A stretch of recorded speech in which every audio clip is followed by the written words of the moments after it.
Have you ever just stopped to think about how we actually measure the invisible? I mean, every single day we're relying on microscopic technology to detect things our eyes could literally never see. We're talking about everything from the exact concentration of glucose in a tiny drop of blood, all the way to hidden toxic gases just lingering in the air we breathe. It's a seriously fascinating puzzle, right? How do you capture and put a number on something completely unseen? Well, the solution lies in the incredibly cool microscopic world of chemical and biosensors. Welcome to this explainer. Today, we're going to unpack exactly how these microscopic marvels actually work. We'll see how they take totally invisible chemical and biological signals and transform them into actionable data. Data that literally saves lives and protects our environment.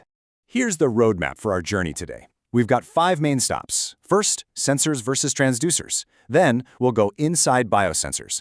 Third, we're analyzing biological samples. Fourth, we'll look at chemical sensors. And finally, we'll wrap up with the nanosensor revolution. Let's jump right in. Okay, let's dive into Section 1, Sensors versus Transducers. Before we start looking at complex diagrams, we really need to nail down our core definitions. People throw these two terms around interchangeably all the time, but they actually have very specific, distinct jobs when we're talking about microdevices. On one side, you have the sensor.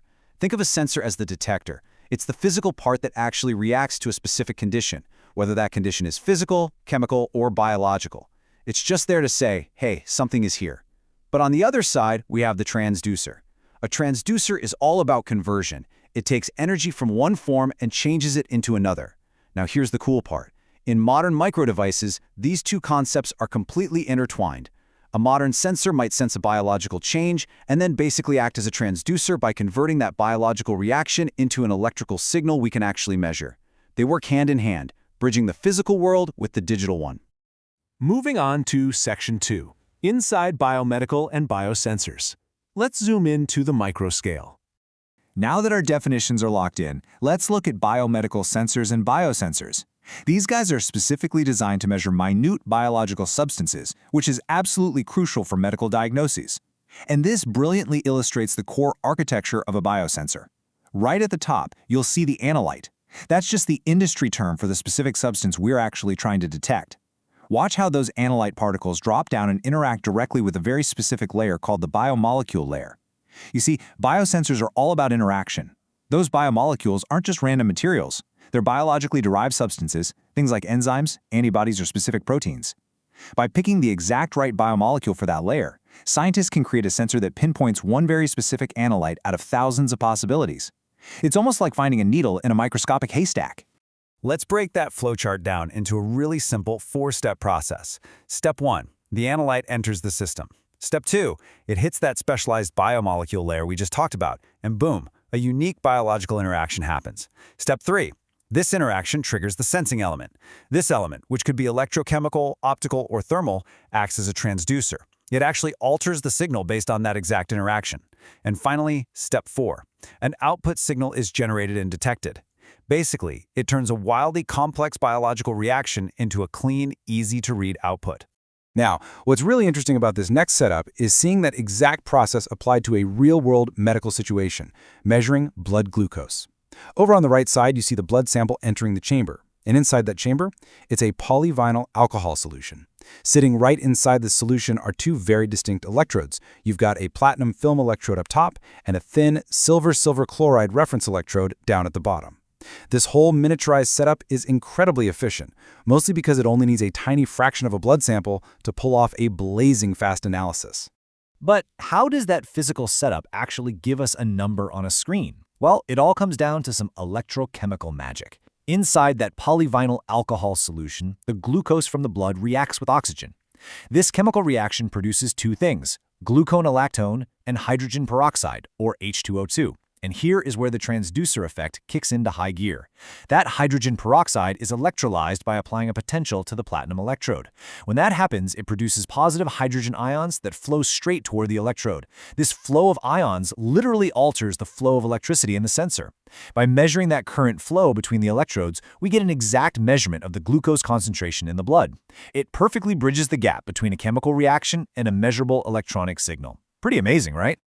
All right, Section 3, Analyzing Biological Samples. Time to untangle some complex mixes.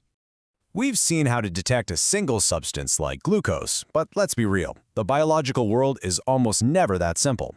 More often than not, we have to analyze highly complex samples that are just a messy mix of multiple biological species.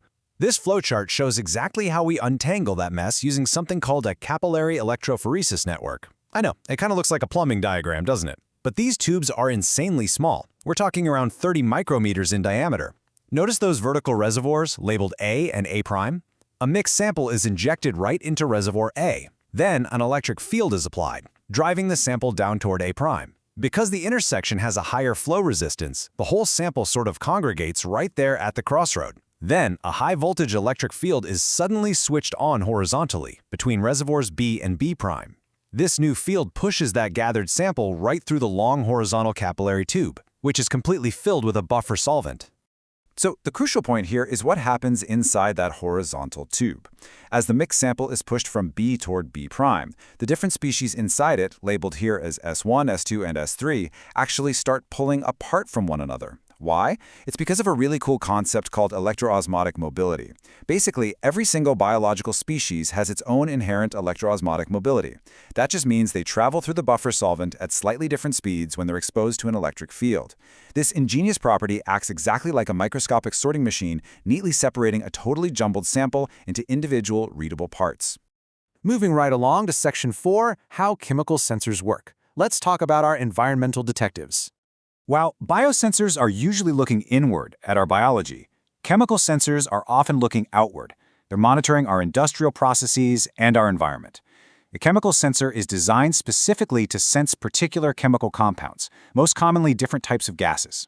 Now, unlike biosensors, which rely on those complex biological enzymes and antibodies we talked about, chemical sensors generally rely on physical materials reacting directly to gases. For a lot of these sensors, the core working principle is just natural oxidation. When a specific gas interacts with the sensor, a significant oxide layer builds up over the sensor's metal surface. This physical buildup actually changes the material's properties. Most importantly, it alters its electrical resistance. So, by measuring that change in resistance, we can definitively detect the exact presence of the gas. Let's trace the flow of that process. Right in the center, we have the heart of the device. It's a chemically sensitive polyamide that contains metal inserts and electrodes. Coming up from the bottom, the mesurand gas, that's just the chemical we want to detect, flows into the sensor. Now, as the gas interacts with the polyamide, it physically alters it. Notice over on the left, we've got a steady input current or voltage feeding into the sensor, but because the gas just changed the sensor's physical properties, the output on the right is now totally different. The system registers this as a clear, readable change in resistance or a change in capacitance. Let's move to the next visual and see how this builds into the physical layout of the sensor itself. What we're looking at here is a cross-section of a typical metal oxide gas sensor. At the base, you can see the silicon substrate, topped with an insulating silicon dioxide layer. Sitting right above that is the absolute most crucial part, the sensing layer. It's a semiconducting metal, in this specific case, tin dioxide, or SnO2. The measurand gas hits this SnO2 layer, altering its electrical resistance, which is then read by that electric contact over on the left. And here is a genuinely fascinating engineering trick for you. The whole process of gas absorption and detection gets significantly faster and way more reactive if you just heat the sensor up. Now, based on the different ways materials react, we can actually categorize chemical sensors into 4 main types. First up, chemiresistors. This is where embedded organic polymers change the electric conductivity of a metal, like using copper to sense ammonia, for example. Second, chemicapacitors. These use polymers as a dielectric material, so exposing them to gases changes the dielectric constant, which in turn changes the capacitance. Third, chemimechanical sensors. This is wild. These use specialized polymers that physically change their shape or dimensions when exposed to chemicals or moisture. And finally, the metal oxide gas sensors we literally just looked at, which rely on semiconducting metals changing their resistance. And that brings us to our final stop, Section 5, the nanosensor revolution. Welcome to the nanoscale frontier. We've spent this whole time exploring the microscale, but science doesn't just stop there. We are zooming in one more level to the absolute frontier of measurement. Nanosensors operate at a scale so incredibly small that they can actually measure things at the single molecule level. No joke. This allows for some truly life-changing applications. For instance, sensors made of graphene oxide are right now being used to detect dopamine, acting as a remarkably early marker for Parkinson's disease. We've got gold nanoparticles being used to detect absolutely minute traces of toxins, like aflatoxin, in milk. Carbon nanotubes, even though they're incredibly strong and inert, are so profoundly sensitive to charge transfer that they make brilliant field effect transistors for illness detection. And nanowires? They're opening up completely new pathways for ultra-sensitive optical and electrical sensing. It's a total game changer for sure. Think about what we've covered today. From measuring the exact chemical reactions of our blood glucose, to using electric fields to sort complex biological samples, to deploying microscopic gold and graphene to track single molecules, we have truly mastered the art of capturing the unseen. But this technology, it's advancing at lightning speed. As nanosensors continue to push the boundaries of what we can monitor in our own bodies and in the environment around us, it leaves us with one seriously thrilling question.